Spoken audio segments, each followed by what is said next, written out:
मैं तुम्हारा अमालनामा हूँ।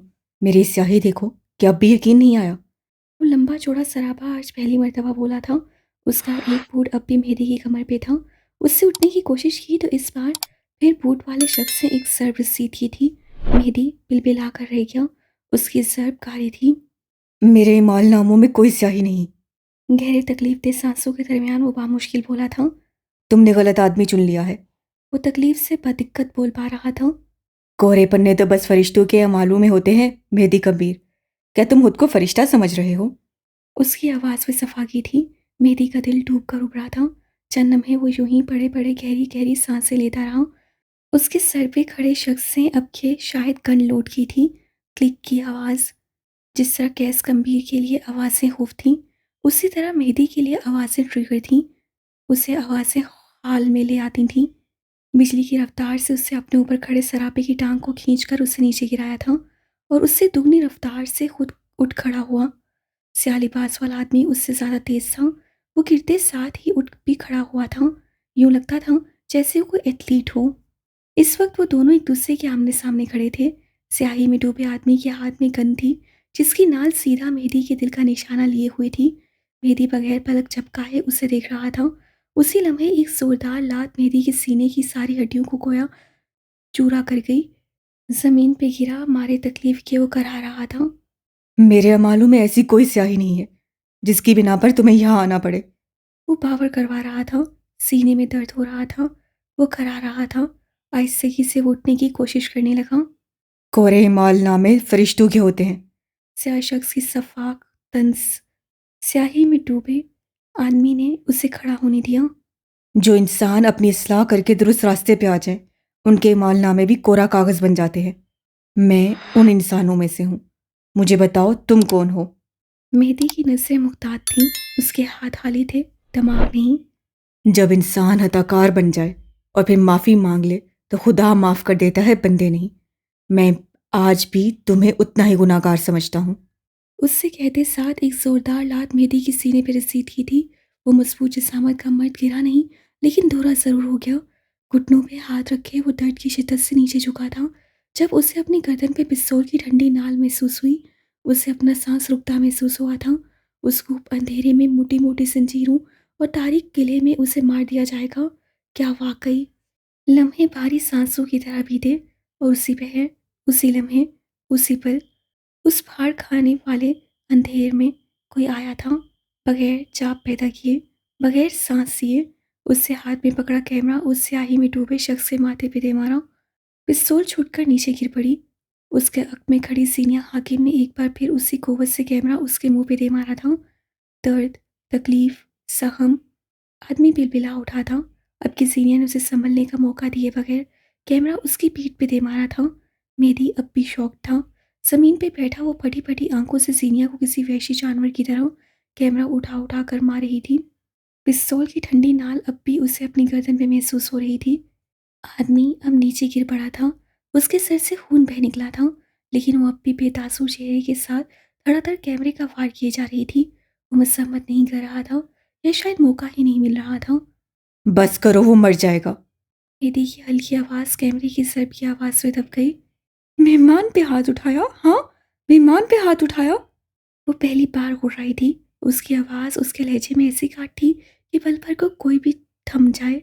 वो इंसान थी, ऐसी इंसान जो जानवरों को भी फाड़ खाए। बस करो, मर जाएगा वो, बस करो अब। उसकी आवाज़ सीनिया के कानों तक जा रही थी, लेकिन उसके हाथ मशीन की तरह चल रहे थे। लड़ाई का सबसे पहला और सुनहरी असूल है, अगले पे कारी वार करने की बजाय मुसलसल वार करो। नीचे मट्टी पे गिरे आदमी ने मुट्ठी भर के मट्टी उठाकर सीनिया के ऊपर उछाली थी। कुछ मट्टी उसकी आंखों में गई थी, जिसकी वजह से उसे कुछ नजर नहीं आ रहा था। आदमी पर रफ्तारी से उठा और बाहर की जानिब भागा था। जब तक वो आंखें साफ करती, वो किसी छलावे की तरह वहां से भाग चुका था। यानी वो जानबूझकर मसम्मत नहीं कर रहा था। चंद पल वो उसी तरह अपनी आंखें साफ करती रही और मेहदी यूं ही फर्श पे बैठा रहा। उन दोनों के कपड़े गर्द में अटे थे। सीनिया का तो है चेहरा भी मट्टी मट्टी था। मेहदी शौक था कि शायद कुछ सोच रहा था। उसकी आंखें फटी हुई थीं, चेहरा सफ़ेद। तुम ऊपर खड़ी थी, तुम्हें मेरी आवाज़ें आ रही थी ना, है ना? वो उसे नहीं देख रहा था। वो बस अंधेरे में कहीं दूर देख रहा था। वो मौत के मुंह से वापस आया था। ये हालत बनती थी। जीनिया एक लम्हे को थम गई थी, लेकिन बस एक लम्हे को। अगले लम्हे उसके लहजे में काट थी। आपने कहा था मैं फोटोग्राफर हूँ, अपने काम से काम रखूँ, या किसी तीसरे का होना मेरा काम नहीं था। मेरी ने शाह की निगाहें उठाकर उसे देखा था। तुम्हारे अंदर कितना जहर है जीनिया। मैंने कल एक बात कही और तुम अब तक उसका बदला ले रही हो। वो तासुब से बोला, आपके अंदर ज़रूरत से ज़्यादा अच्छाई है। उस आदमी को कन्फ्रंट करने की बजाय अपनी जैकेट की जेब में रखी गन से मार देना चाहिए था। वो ऐसे तनफ्फुर से बोली जैसे अगर वो आदमी इस वक्त उसके सामने होता तो शायद मार भी देती। वो कितनी शफाक थी ना। मेहदी उठ खड़ा हुआ था। ऊपर से अब आवाज़ें आ रही थीं। ग्राम और मैनेजर उन्हें पुकार रहे थे। मेरी हर आवाज़ को अनसुना करता उसके सामने आकर खड़ा हुआ था। सब आंखें मुख्तलिफ थीं, ना कोई खौफ ना डर। वो बराह रास्त सुनहरी आंखों में देख रहा था। मैं ट्रैवलर और लाइफ कोच हूँ। मेरी जॉब इंसान है, मेरा काम लोग है। तुम जीनिया, तुम्हारे साथ कोई मसला है। तुम सारी दुनिया से नाराज हो। कुछ है जिससे तुम्हारे अंदर आग लगा रखी है। जीनिया चंद लम्हा उसकी सब्ज आंखों को देखती रही, बेतासुर बर्फ तासुरात के साथ। मैं फोटोग्राफर हूँ। लोगों के चेहरे, उनकी मुस्कुराहट, उनके दुख, उनकी आंखें मेरा काम है। इंसान के तासुरात मेरी जॉब है। आप प्रॉब्लम है, या फिर आपके साथ कोई प्रॉब्लम है? मेदी ने अप्रोच खाकर उसे देखा। बिल्कुल वैसे ही जैसे तुम ट्रेजिडी हो या फिर तुम्हारे साथ कोई ट्रेजिडी है। उसे जीनिया को देखा और फिर जरा नरम पड़ा। तुम्हारे साथ कोई ट्रेजिडी है, मुझे सुनने दो। आपके साथ कोई प्रॉब्लम है, मुझे समझने दे। वो तुर्की पर तुर्की बोली थी। अंधेरे किले में हल्की सी रोशनी के दरमियान वो दोनों एक दूसरे के सामने खड़े थे। अभी मेहदी कुछ और कहता कि ग्रा और मैनेजर की आवाज़ से एक बार फिर आने लगी। मेहदी ने अपने कपड़े झाड़े, हाथ चेहरे पर फेरा और फिर एक नज़र उसे देखा, वो जो अंधेरे में रोशनियों जैसी थी। हम ऊपर जा रहे हैं और तुम अपना मुंह बंद रखोगी, आई समझ? अपने बाप के अलावा सीने किसी के बाप की भी नहीं मानती। मुझे बोलना है या चुप रहना, ये मैं तय करती हूँ। वो चिताकर आगे बढ़ गई। मेहदी ने बेबसी से उसे जाते देखा था। उससे आधी दुनिया घूमी थी, लेकिन उससे आज तक जीनिया जैसी लड़की नहीं देखी थी। मगरिब के साए इस्लामाबाद पे अपने पर फैलाए हुए थे और कहीं से गरूब होता सूरज आखिरी अलविदा कहता घर को लौट रहा था। लंबी चौड़ी सड़कें, लहलहाते दरख्त और इस्लामाबाद की रौनकों को हैदराबाद कहते हुए अगर तुम गंभीर महल में दाखिल हो तो उदासी और वीरानी आज भी वैसी ही थी। दिल को बोझल कर देने जैसा सन्नाटा और रूह को चुभती हुई उदासी। ऐसे में अगर दूसरी मंजिल पे वाक़ स्टडी रूम में आओ तो पल भर को भारी बोसीदा किताबों की महक तुम्हारे नाक के नथनों को सुन कर देगी। छत से लगते लंबे और चौड़े किताबों के रैक जो कि 3 दीवारों को भरे हुए थे। चौथी दीवार पर पेंटिंग्स टंगी थी। ये कोई खुशआइन पेंटिंग्स नहीं थी। उनके अंदर तो घर के मकीनों से ज़्यादा उदासी भरी थी। नज़र उठाकर देखो तो स्टडी के एन वस में 2 लंबे स्याह सोफे रखे थे, बीच में एक क्रिस्टल मेज। एक सोफे पे केस गंभीर बैठा था, आरामदेह ट्राउजर और शर्ट में मलबूस, बाल माथे पे बिखरे। वो तवज्जो से बख्तियार गंभीर को सुन रहा था। उन्होंने कोई नई किताब पढ़ी थी, उसी की कहानी उसे सुना रहे थे। ग्रे शलवार कमीज से मलबूस, स्याह शॉल कंधों पे उड़े, वो काफ़ी बावकार लग रहे थे। बख्तियार कुछ बताते बताते रुक गए थे। उनकी आंखों में यकदम कुछ डर आया था। फिर क्या हुआ चचा? बख्तियार को खामोश देख वो पहली बार बोला था। तुमने ये किताब पढ़ रखी है ना? उनके लहजे में कुछ था, ये कैसे इनकार नहीं कर सका। यूं भी वो झूठ नहीं बोलता था, बस बातों को अपनी मर्जी के मतलब दे देता था। मैंने अगर पढ़ भी रखी है तो क्या हुआ? आप सुनाएं, मैं सुन रहा हूँ। मुझे आपके साथ वक्त गुजारना है चचा। आपकी सुनाई की किताब 1000 बार सुन सकता हूँ। वो लंबे लंबे मकाल में उन लोगों के सामने बोलता था जिनके साथ कंफर्टेबल होता था। बख्तियार के चेहरे पर एकदम अफसुर्दगी छा गई। हम तुम पे बोझ बन बैठे हैं गैस। तुम हमारे लिए काम करते हो, हमारे लिए जीते हो, खुद को मशीन बना चुके हो। मुझे तुम पर तरस आता है और खुद पे गुस्सा। हमें तुम पे बोझ नहीं बनना था। वो बेबसी भरे गुस्से से कह रहे थे। आंखों में अजीब सा तासुर था। गैस बेतासुर चेहरे के साथ सुन रहा था। काश उस दिन तुम्हारा बाप ना मरा होता। काश उस दिन तुम्हारा खानदान इस तरह दरकोर ना हुआ होता। तुम उन्हें याद करते हो ना गैस? उन्होंने गैस की आंखों में देखकर पूछा। उन्होंने गैस को देखा था, उसकी आंखों को देखा था। उन आंखों में तकलीफ थी। वो झूठ बोल सकता था, उसकी आंखें नहीं। मैं हर सांस के साथ अपने खानदान को याद करता हूँ। उसकी आवाज़ खोखली थी। हाँ, उन्होंने मेरा साथ बहुत जल्दी छोड़ दिया। मुझे ज़माने के रहमो करम पे छोड़कर मेरे अब्बा मर गए। वो एक पल को रुका, जख्मी आंखें उठाकर बख्तियार गंभीर को देखा। मैंने अपने खानदान को अपनी आंखों के आगे दम तोड़ते देखा है। लोग कहते हैं मेरी अकल नेमत है। मैं कहता हूँ मेरे लिए मेरा जहन सबसे बड़ा अजाब है। मैं लोगों को क्या बताऊँ कि मेरी फोटोग्राफिक मेमोरी ने मेरे बाप का कत्ल आज भी एक फिल्म की मानंद चलता है। उसकी ये बेबसी किसी का भी दिल जख्म जख्म कर सकती थी। मुझे तो ये भी याद है कि मेरे बाप के सीने पे कितने जख्म थे। उससे गर्दन झुका ली, आंखें सुर्ख होने लगी। बख्तियार आसूर्दी से उसे देखते रहे। मेरे पास गम मनाने को कई दर्द है, कई तकालीफ है चचा। उससे गर्दन उठाई, आंखें सुर्ख अब भी कर्जदा थीं। मेरे पास यादें बहुत हैं, खुद को जख्मी करने के लिए, कोने में बैठकर रोने के लिए गम भी हैं। लेकिन मुझे देखें, मैं दुनिया का मुकाबला कर रहा हूँ। चील जैसी दुनिया के मुंह से निवाले नोचकर अपने खानदान को खिला रहा हूँ। मैं खड़ा हूँ तो आप सबको खड़ा होना पड़ेगा। वो जिता रहा था, सख्ती से, मोहब्बत और मिन्नत से। जिस दिन मैं बैठ गया आप सब ढह जाएंगे। मैं अगर आपके साथ खुश रहना चाहता हूँ तो प्लीज़ आप खुश रहें। आप मेरे अब्बा का खानदान हैं, मेरी जिम्मेदारी, मुझे मेरी जिम्मेदारी निभाने दें। उससे जैसे नरमी से तंबी की थी। बख्तियार चंद लम्हे उसे देखते रहे। अनीसा भी तुम्हारी जिम्मेदारी है। मैंने तुमसे एक काम कहा था कैस। मैंने सिर्फ इतना कहा था मुझे उस लड़के से अनीसा की दूरी चाहिए। क्या हुआ? क्या तुम हार गए? कैस कभी हारता नहीं है। हिकमत अमली बदल लेता है।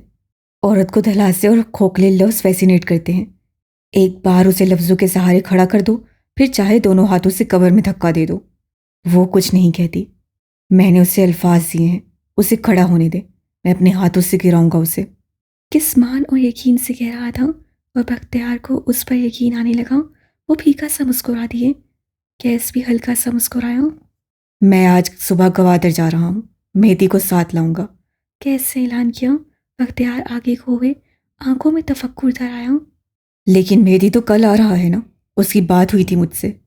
कैसे गहरी सांस सी। मैं उसकी रग रग से वाकिफ हूँ। वो उस औरत के लिए वहां गया है, उसे लगता है वो उससे इंतकाम लेगा। इससे पहले कि वो इंतकाम ले ले मुझे वहां जाना होगा। मैं उस औरत को हर्ट होने नहीं देना चाहता। उस औरत के लिए तुम्हारे दिल में सॉफ्ट कॉर्नर क्यों है गैस? दबेस किताब हाथ में लिए सवाल किया गया। वो बहुत मासूम है, उसे हर्ट होता है तो मुझे बुरा लगता है। मैं चाहता हूँ वो खुश रहे हमेशा। कैसे कंधे उचकाए जैसे इससे ज्यादा अल्फाज सा मिल सके हों। एक जन बेजार आदमी को एक औरत मासूम लगती है। तंज सा ये। कहानी सुनाए चचा, कहानी बनाए मत। कैसे मुस्कुरा कर टोका तो वो भी मुस्कुराए थे। कहानी जहाँ रुकी थी वहीं से दोबारा शुरू की गई। इंटरकॉम उठाकर नई कॉफ़ी लाने का हुक्म दिया गया। सड़ी एक बार फिर दो लोगों की मौजूदगी से भर गई। लेकिन एक सन बेजार मर्द को कोई औरत मासूम क्यों लग रही थी। ये मगरिब से कुछ वक्त कबल का पहर था। समंदर से जरा फासले पर बनी कंटेनर लाइब्रेरी इस वक्त हमारी कहानी का मरकज़ है। ये लाइब्रेरी सुर्ख रंग के एक लंबे कंटेनर पर मुश्तमिल थी। गवादर बीच लाइब्रेरी पाकिस्तान की वाहिद कंटेनर लाइब्रेरी है। ये लाइब्रेरी अपनी जियोग्राफी की वजह से काफ़ी खूबसूरत है। तस्वुर करें, समंदर की जिस्म को छूती नम हवाएं, गरम गरम चाय और किताबों की खुशबू। ज़िंदगी से और क्या चाहिए। इस लाइब्रेरी में तकरीबन 2000 किताबें हैं। कई मताले के शौकीन अफराद शाम ढले यहाँ आते हैं। लाइब्रेरी से किताब लेकर लाइब्रेरी से बाहर रखी बेंच पर आकर बैठ जाते हैं। खूबसूरत सनसेट, चाय, समंदर और एक किताब। यकीनन ये ज़िंदगी का बोनस मोमेंट होगा। आज मेहदी के ग्रुप का इस शहर में तीसरा और आखिरी दिन था। यहाँ से कुछ लोग इस्लामाबाद वापस रवाना होने वाले थे और कुछ किसी और शहर। लाइब्रेरी की दाईं जानिब इस वक्त सूरज गुरूब होने की तैयारी कर रहा था।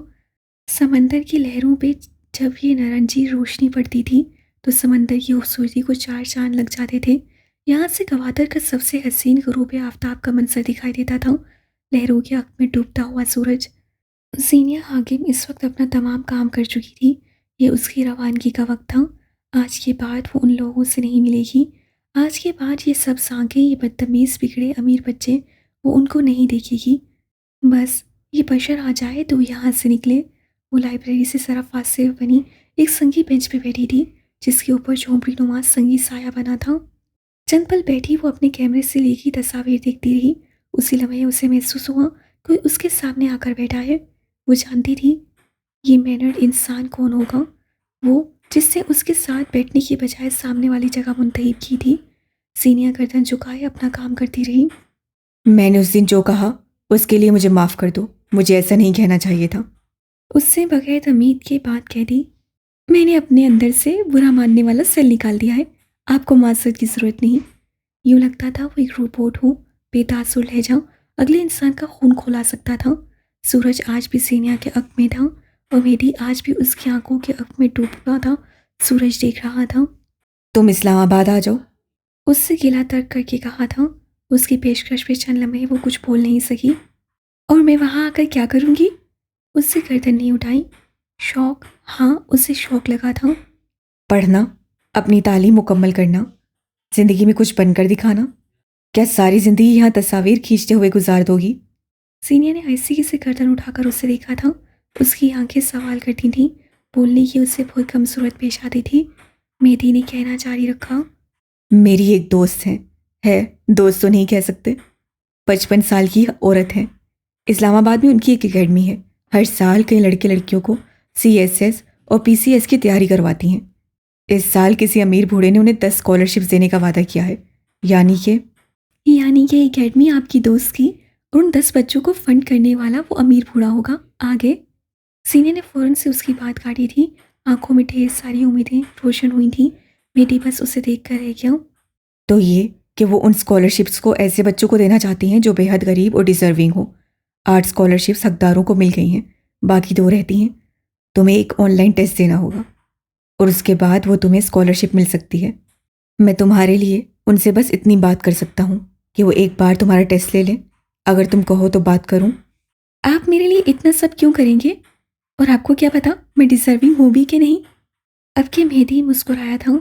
मैनेजर से पता चला कि तुम्हारा IQ गैर मामूली है।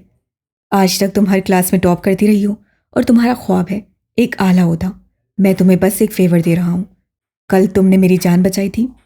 मैंने आपकी जान नहीं बचाई, वो आपको मारने नहीं आया था।